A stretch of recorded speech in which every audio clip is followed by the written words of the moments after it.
नमस्कार, मैं हूं अतुल चौरसिया। आपका खर्चा आपकी चर्चा, हफ्ता दर हफ्ता हम एक बार फिर से लेकर आए हैं न्यूज लॉन्ड्री का हिंदी पॉडकास्ट अनिल चर्चा। चर्चा आज की जो है, इस हफ्ते जो आप तक पहुंचेगी, वो कई मायनों में ख़ास है। जैसा कि आप लोग ने देखा कि पिछले हफ्ते एक बाबा हैं, बड़ी चर्चाओं में रहे। बागेश्वर धाम के नाम से धीरेन्द्र शास्त्री उनका नाम है, और चमत्कार, तंत्र मंत्र, जादू टोना, भूत प्रेत, बहुत सारी चीज़ें उनको उनको भविष्य पता है, ऐसा उनका दावा है। अतीत भी लोगों का वो बताने का दावा कर रहे थे, और इस तरह की कई सारी चीज़ें। और अंत में उनका एक और दावा आया कि बाबा को अगर लोग सहयोग दे, उनका साथ दे, तो बाबा हिंदू राष्ट्र भी बनाएंगे। खैर, हम उस बात में नहीं जाके हम बाबा के उन तमाम दावों के ऊपर बात करना चाह रहे थे कि वो दावे क्या हैं, कैसे ये सारी चीज़ें होती हैं, कि और कौन से लोग हैं जो इन इन दावों के चक्कर में पड़कर वो जादू, वो चमत्कार, वो जो भूत और भविष्य को जान लेने वाली जो शक्तियां हैं, या जो ताकत है, क्या ऐसा कुछ होता है? क्या ये संभव भी है? क्या ये सिर्फ और सिर्फ एक तरह का छलावा है, भूल है लोगों की? बहुत सारे इसके पहलू हैं, बहुत सारे इसके तर्क हैं, कुतर्क उससे भी ज़्यादा हैं, पर हम उस पे नहीं जाएंगे। तो हमारे साथ दो तर्कशास्त्री होंगे हमारे साथ। मैं अपने मेहमान जो हैं उनका परिचय करवा देता हूं। सबसे पहले हमारे साथ आचार्य प्रशांत हैं। नाम मूल रूप से प्रशांत त्रिपाठी है।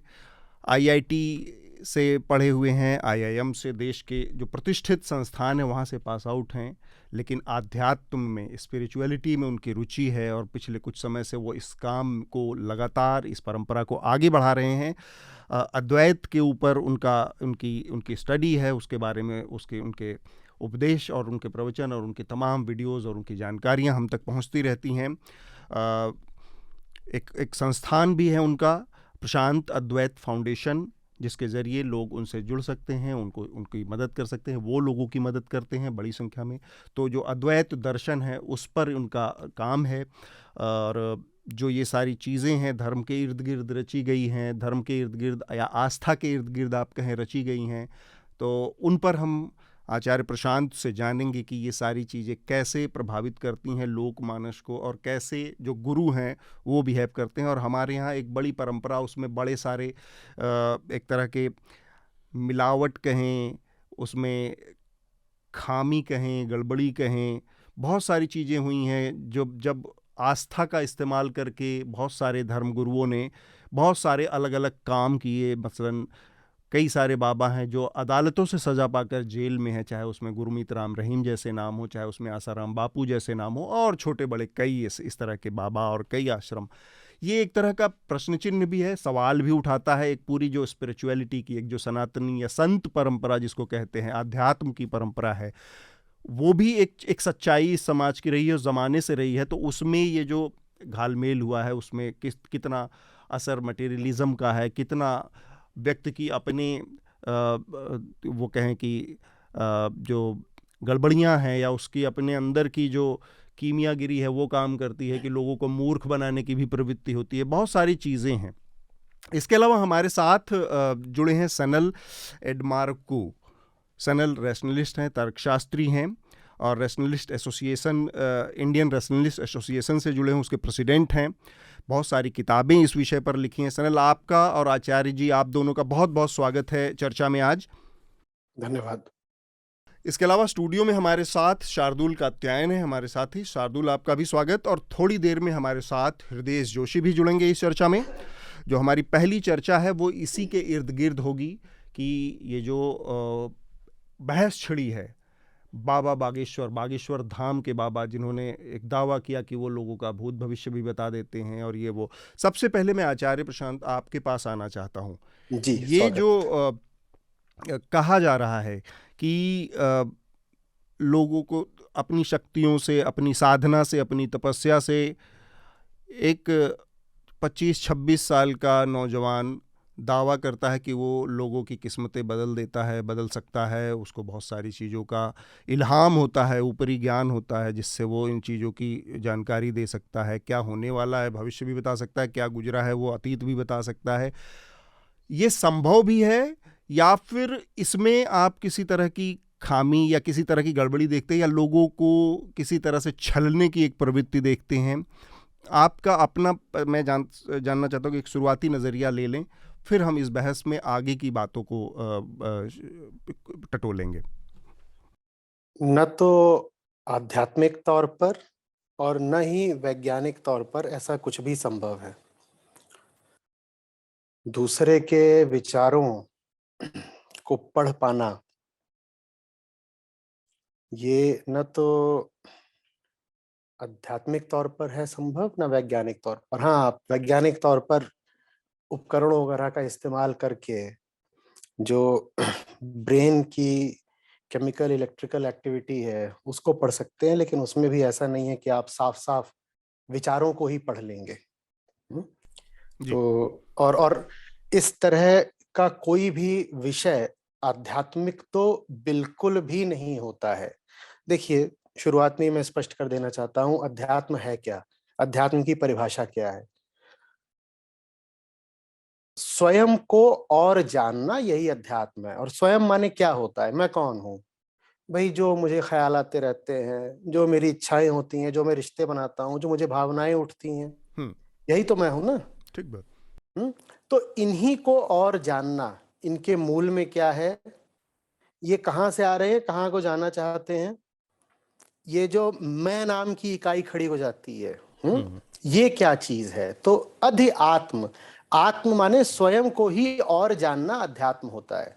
अध्यात्म का इस प्रकार का न तो कोई उद्देश्य है, न इस प्रकार की उसमें कोई कला या विज्ञान निहित है कि दुनिया भर की कारीगरी, बाजीगरी, इस प्रकार की शक्ति, उस प्रकार की शक्ति, वो सब मात्र अंधविश्वास है। अध्यात्म बहुत सीधी, सरल, बहुत निर्दोष, बड़ी मासूम सी बात है। मैं कौन हूँ, मुझे ये जानना है। ये मेरी भावनाएं कहाँ से आ रही हैं, मैं जिन चीज़ों के पीछे भाग रहा हूँ, उधर जा कर के कुछ हासिल भी होगा या नहीं, ये जो मेरी हस्ती है, इसका उद्देश्य ही क्या है, मैं अस्तित्व में क्यों हूँ। तो बहुत गहरे, बहुत मूल सवाल करता है अध्यात्म, और हर तरीके से इनका उत्तर पाना चाहता है। हुँ, अंततः अध्यात्म का लक्ष्य होता है मुक्ति, कामना प्राप्ति नहीं।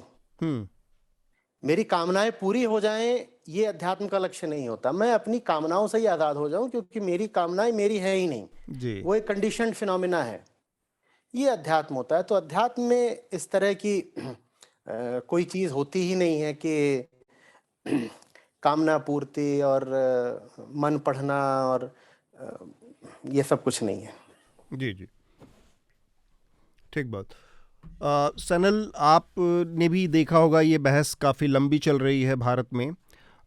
इसको आप किस नज़रिए से देखते हैं कि एक कोई धर्मगुरु, एक कोई बाबा, या एक कोई पादरी, या एक कोई मौलाना जब इस तरह के दावे करता है कि वो अ, उसको कुछ दैवीय शक्ति प्राप्त है, वो ईश्वरीय है, उसमें उसके अंदर कोई ऐसा अतिरिक्त गुण है, ताकत है, शक्ति है कि जिससे वो अ, आम इंसानों से थोड़ा ऊपर है, ऊंची गद्दी पर बैठकर और उनके भूत भविष्य वर्तमान को बाँचता है, या उनके अपने उसको बदल देने की, उनकी तकदीरों को बदलने के दावे करता है।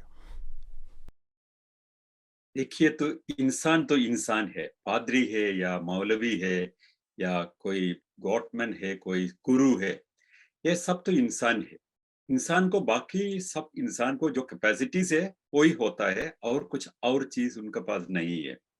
तो जब ऐसा लोग क्लेम करता है, ये हुँ, अपना एक शक्ति क्लेम करके क्या होता है, तो एक बाकी लोगों से हम तो कुछ फ़र्क आदमी है, हमारे पास कुछ शक्ति है, इसलिए तो आपका वो जो डे टू डे लाइफ में या अपना स्पिरिचुअल लाइफ में कुछ उठाने के लिए तो कुछ ताकत उनके पास वो क्लेम करता है। हुँ, ये क्लेम बाकी लोग एक्सेप्ट जब करेगा, तब तो उनका मन में एक फीलिंग है, इसलिए तो they they give a kind of image to him. तो ये इमेज के अनुसार वो अपना प्रेज़ेंट करने के लिए कोशिश करेगा। हुँ, तो हमेशा क्या होता है, कुछ लोग समाज में आता है, वो लोग तो ऐसा क्लेम करके बाकी लोगों का, हम लोगों का विश्वास तो ऐसा है, तो कुछ लोगों के पास कुछ शक्ति है, कुछ असाधारण ताकत है, असाधारण तो स्पिरिचुअल कैपेसिटीज़ है, वो बिलीव समाज में बहुत है। हुँ, इसलिए कुछ लोग अकॉर्डिंगली अपना सेल्फ को फ्रेम करने के लिए कोशिश करेगा, बाकी लोगों को सामने प्रेजेंट करने के लिए कोशिश करेगा। ये जो बालेश्वर बाबा आप कहता है, तो वो तो ऐसा एक आदमी है। हमारे देश में ऐसा बहुत सारा लोग है। तो जो स्पिरिचुअलिटी में जो काम करता है, कुछ अलग लोग है।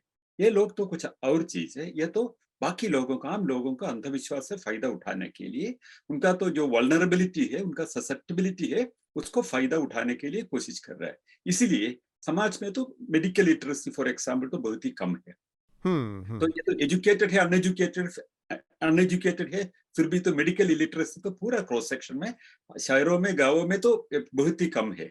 इसलिए तो उस सिचुएशन में ये लोग तो अपना तो बीमारी से बाहर लेने के लिए तो अपना पास कुछ शक्ति है, तो कोई क्लेम करने, तो कुछ लोग तो उनके पास जाएगा। तो बहुत सारा कुछ जो सक्सेसफुल लोग है, उनके पास बहुत सारा लोग जाएगा। और जो साइकोसोमैटिक सिचुएशन में जो लोग है, उनका तो कुछ ऐसे एक फीलिंग होता है, कुछ प्लासिबो इफेक्ट कैसे कभी होता है, बट इसमें तो बहुत बड़ा गलत संदेश जाता है। यही इसका प्रॉब्लम। गलत संदेश क्या है? ये तो हमारे फिजिकल प्रॉब्लम का, एलिमेंट्स का सोल्यूशन तो ऐसा जादू टोना में होता है। ये मैसेज समाज में जाने तो वो मेडिसिन को डिपेंड करने के लिए, एविडेंस बेस्ड मेडिसिन का डिपेंड करने का कम होता है। ये तो this is a very dangerous situation. ये गुरुओं का सबसे बड़ा नुकसान तो यही है। समाज को ये नुकसान देता है, सबसे बड़ा नुकसान यही देता है। दूसरे नुकसान है मिरेकल्स। तो सॉल्यूशंस, हमारा हर प्रॉब्लम का सॉल्यूशंस कुछ मिरेकल्स से होता है। ये एक वातावरण बनाता है। कोई प्रॉब्लम तो कोई मिरेकल से तो खत्म नहीं होता है, इसका कोई सॉल्यूशन नहीं है। इसके लिए तो हम समाज काम करना पड़ेगा, इंसान काम करना पड़ेगा। ये संदेश वो नकार करता है। इसलिए ये दोनों तरफ से ये ऐसा लोग तो जो चमत्कारी वाला बाबा और तो जादू टोना करके लोगों को फायदा, उसका अंधविश्वास का फायदा उठाने वाले लोग तो समाज को बहुत बड़ा नुकसान करता है। ठीक बात। एक दो और सवाल इससे जुड़े मेरे दिमाग में है आचार्य प्रशांत, मैं आपसे जोड़ना, आपकी राय जानना चाह रहा हूँ कि एक परंपरा तो रही है इस तरह की हिंदुस्तान में, भले ही वो मतलब बहुत प्रबल नहीं रही हो किसी टाइम पे, लेकिन वो जो सनातन और ये जो साधुओं की, संतों की, उस तरह की परंपरा रही है।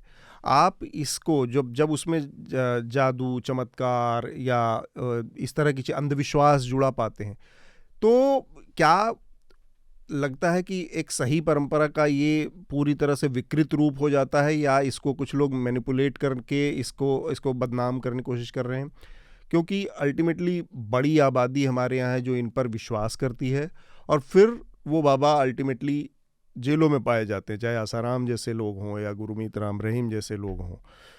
तो तब आपको क्या लगता है कि इस पूरी स्पिरिचुअलिटी का जो दायरा है, वो क्या कुछ लोगों की वजह से केवल बदनाम हो रहा है, या फिर इसमें वास्तव में कुछ बड़ी फंडामेंटल दिक्कतें हैं जिसकी वजह से ऐसे लोग समय समय पर उभरते रहते हैं और पनपते रहते हैं, प्रश्रय दिया जाता है? देखिए, मुझे बड़ा अफसोस होता है कि जो एक चीज है जो आज के युग में पहले की अपेक्षा किसी भी समय से ज्यादा महत्वपूर्ण हो गई है। अगर हमें आज के युग की चुनौतियों से निपटना है, विशेषकर पॉपुलेशन एक्सप्लोजन है, क्लाइमेट चेंज है, जो हमने इतने बड़े-बड़े न्यूक्लियर ज़ख़ीरे खड़े कर लिए हैं, इन सब चीज़ों से अगर हमें निपटना है तो उसके लिए अध्यात्म बहुत-बहुत ज़रूरी है। और वही जो अध्यात्म है वो इन सब चीज़ों के साथ जुड़कर रह गया है। जैसे जैसे आपने भी अभी कह दिया कि एक परंपरा रही है अध्यात्म में चमत्कारों की। नहीं साहब, अध्यात्म और चमत्कार ये 2 बहुत अलग-अलग चीज़ें हैं। अध्यात्म का तो संबंध दर्शन से है। दर्शन जो मुक्ति की ओर ले जाए वो अध्यात्म कहलाता है। रही बात कि भारत में इतना ये सब सुनने को क्यों मिलता रहा है, उसकी वजह है, भारत कृषि प्रधान देश रहा है और जो अधिकांश आबादी रही है, वो साक्षर नहीं रही है। साक्षरता की कोई बहुत ज़रूरत भी नहीं रही है लोगों को। भई एक व्यक्ति है, उसे खेती करनी ही है, आप स्टेट ऑफ टेक्नोलॉजी समझिए। वो टेक्नोलॉजी इतनी इतनी बेसिक और इतनी प्रिमिटिव है कि वो 1000 सालों में नहीं बदली। तो जब टेक्नोलॉजी बदल ही नहीं रही है तो शिक्षा से क्या होगा? जैसे मेरे पिताजी और दादाजी खेती कर रहे थे, ऐसे मैं भी करूँगा। तो शिक्षा का बहुत भारतीय समाज में 1000-2000 साल तक महत्व रहा नहीं, और 80-90% आबादी और ज़्यादा आबादी खेतिहर ही थी।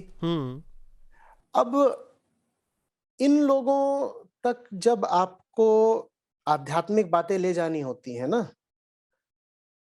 तो पहली बात सूत्रों के तौर पर नहीं ले जा सकती हैं, सिद्धांतों के तौर पे आप उन्हें नहीं समझा सकते, तो उनको कथाओं के तौर पे बताई जाती हैं और आप उनको तर्क प्रमाण से नहीं समझा सकते। तो उनके लिए एक नए तरीके का प्रमाण रचना पड़ता है, वो होता है चमत्कार प्रमाण। जी। देखिए, कोई भी दर्शन होता है ना, वो पहले ही गिनती बता देता है हम कौन-कौन से तरह के बातों को प्रामाणिक मानते हैं। तो श्रुति प्रमाण होता है, तर्क प्रमाण होता है, अनुमान प्रमाण होता है, इस तरह के 5-7 और प्रमाण होते हैं, अलग-अलग दर्शन अपने अलग-अलग। लेकिन जरा जमीनी तौर पे बात करें तो आम आदमी पर तो चमत्कार प्रमाण चलता है। वो कहता है देखो परिणाम आया क्या, परिणाम प्रमाण है। और आप परिणाम उसको सूत्र से नहीं बता सकते कि ऐसे और ऐसे करने से देखो ऐसे हो जाता है, क्योंकि इतनी उसकी साक्षरता नहीं है। तो ऐसे लोगों को कथाओं के माध्यम से, विशेषकर चमत्कारिक कथाओं के माध्यम से बताना पड़ता है। रही बात कि क्या हमारे साधुओं संतों ने सचमुच ऐसा करा है, पहली बात तो ऋषियों से शुरू करते हैं।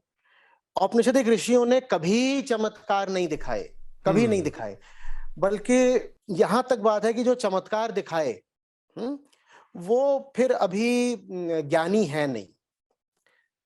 संतों ने भी यदा कदा ही अपनी ओर से कहा होगा कि हम चमत्कारिक हैं, ऐसा वो खुद नहीं करते।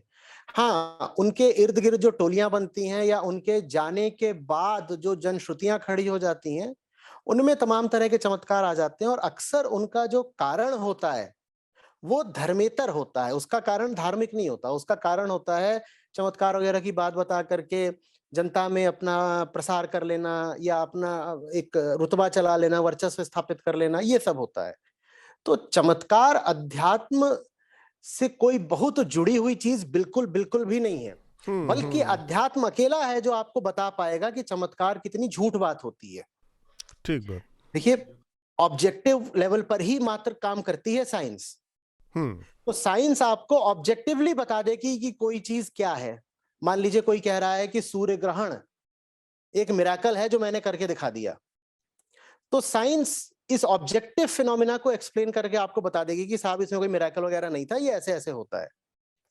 लेकिन जो इंटरनल सुपरस्टिशन होता है, यानी सब्जेक्टिव काम, उसकी काट तो अध्यात्म ही होता है। तो अध्यात्म तो चमत्कारों के विरुद्ध खड़ा होता है और अंधविश्वास के विरुद्ध खड़ा होता है।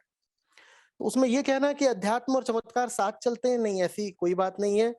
जो लोग ऐसा काम कर रहे हैं वो वैज्ञानिक तो नहीं है, वो आध्यात्मिक भी नहीं है। ठीक बात। इस पे एक बात हृदय कुछ जोड़ना चाह रहे हैं आचार्य जी, उनकी बात सुन लेते हैं। इनकी बिल्कुल जो बात है उसमें एक बात मैं जोड़ूंगा। मैं बहुत बात का हिस्सा सुना, पहले सुना नहीं क्या बात हो रही थी। तो उसमें एक बात ये भी है कि विवेकानंद के गुरु रामकृष्ण परमहंस, वो तो एक मतलब जिसे कहते हैं क्या कहेंगे आध्यात्मिक या जो भी, बिल्कुल। तो उन्होंने एक बार ये जो बात कह रहे हैं प्रशांत जी, वो उन्होंने कहा था कि उनको किसने कहा कि फलाना आदमी है, उसकी जो खड़ाऊं है पानी में तैरती हैं, वो चमत्कार दिखाता है। तो रामकृष्ण परमहंस बोले कि ये, और वो खुद बहुत बड़े रामकृष्ण परमहंस सिद्ध योगी, तो उन्होंने कहा कि इसकी कीमत सिर्फ 2 पैसा है उस वक्त, ये चमत्कार की। ये चमत्कार दिखाने का क्या फायदा है, राइट। मैं रामकृष्ण परमहंस के बारे में बहुत नहीं जानता, मैंने सिर्फ पढ़ा था दृष्टांत, तभी बात सुन के याद आई। मैं विवेकानंद को थोड़ा बहुत पढ़ा है। लेकिन दूसरी बात मैं बता रहा हूँ कि ये साइंस है ना, जिस जो चल रहा है सब कुछ, तो ये लोग ये तब क्यों नहीं बताते कि हिडेनबर्ग की रिपोर्ट आने वाली थी, उसका स्टॉक गिर सकता है और या वो हो सकता है, जो जरूरी चीज, और लाखों ये लोगों को धोखा दे के पैसा क्यों कमा के इतना रईस बनता है कोई भी आदमी, राइट। दूसरी चीज ये है कि माइकल फेराडे ने बहुत साल तक, जो साइंटिस्ट थे, ऑस्ट्रेड एक साइंटिस्ट थे, उन्होंने सबसे पहले कहा था कि जो करंट है, जब करंट बहती है किसी वायर में तो उसके आसपास मैग्नेटिक फील्ड पैदा होता है।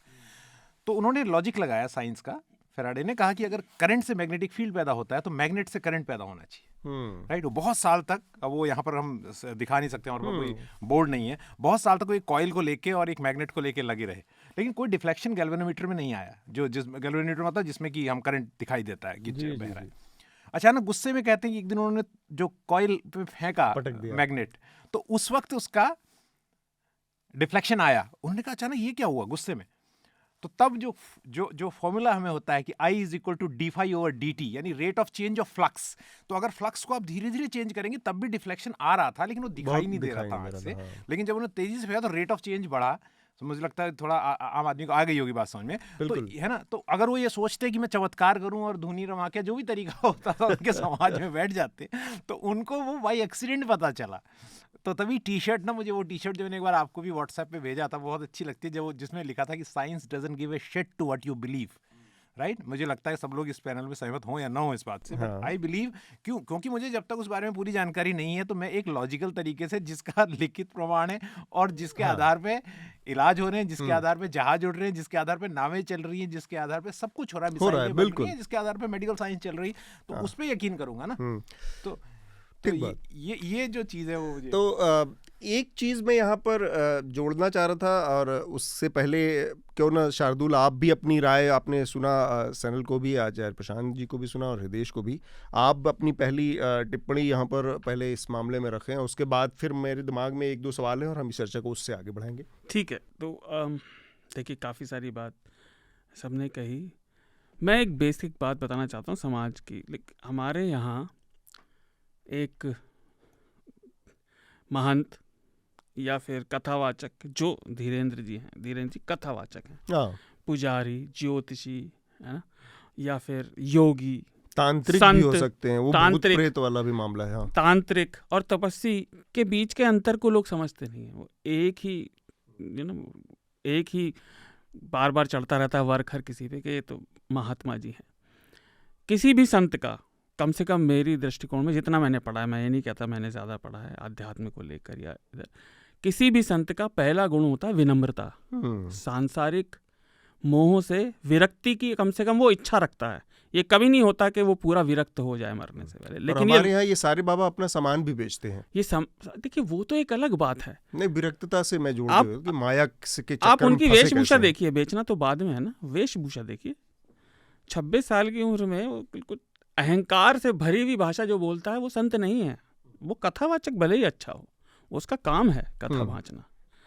लेकिन इन दोनों के अंतर, इन सारी चीज़ों के अंतर को हमें, अब ये तो हो गई सतही बात, जैसा कि हृदेश ने बताया विज्ञान का एग्जाम्पल। जो आचार्य जी ने बात कही ना, विश्वास और अंधविश्वास, ये विश्वास और अंधविश्वास का संतुलन आप देखेंगे ऐतिहासिक रूप से बदलता रहा है।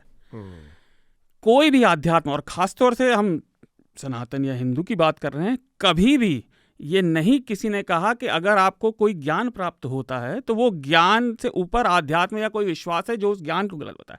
अगर कोई बात ज्ञान रूप में सच्ची हो गई तो पिछली बात अपने आप कट हो जाएगी। ठीक बात। तो इन चीज़ों को, अब आप वह समाज की बात करें तो बात सही है, हर कोई पढ़ा लिखा नहीं है, लेकिन इसका मतलब ये नहीं कि, और हम इसीलिए इस सत्ता के इस मॉडल में आए हैं डेमोक्रेसी के।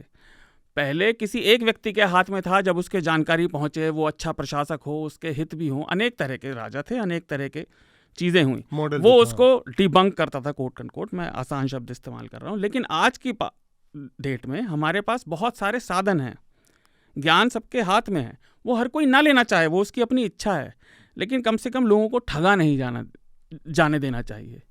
ये बहुत ज़रूरी बात है। ये पूरी जो चर्चा है, पूरा आध्यात्म, स्पिरिचुअलिटी और इसके इर्द गिर्द जो आडंबर वाली चीज़ें बन गई हैं, परिधि पर ही है वो। केंद्र में, जैसा आचार्य जी ने कहा कि केंद्र में तो स्पिरिचुअलिटी अपनी पवित्रता में मौजूद रहेगी, लेकिन परिधि पर बहुत सारे उसके डिफ्लेक्शन होंगे, जिसमें चमत्कार, भूत प्रेत, तंत्र मंत्र, जादू टोना वो भी रहेंगे, अंधविश्वास भी रहेगा। ठीक है, वीडियो का हिस्सा यहीं पर रोक के इस पॉडकास्ट को हम कंटिन्यू रखेंगे।